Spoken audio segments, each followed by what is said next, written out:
Bharat, New Zealand మధ్య సరికొత్త వాణిజ్య శకం మొదలైంది. కేవలం 9 నెలల రికార్డు సమయంలో ఖరారైన ఈ చారిత్రక స్వేచ్ఛా వాణిజ్య ఒప్పందంపై 2026లో సంతకాలు జరగనున్నాయి.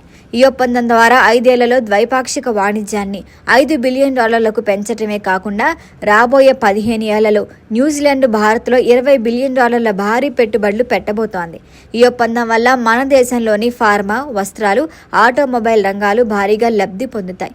అంతేకాకుండా భారతీయ నిపుణుల కోసం ఏటా 5,000 ఉపాధి వీసాలు న్యూజిలాండ్ మంజూరు చేయబోతుంది.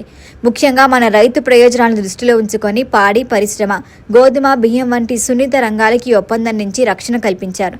ఇది కేవలం వ్యాపారం మాత్రమే కాదు, మారుతున్న ప్రపంచ క్రమంలో భారత్ వేస్తున్న బలమైన వ్యూహాత్మక అడుగు.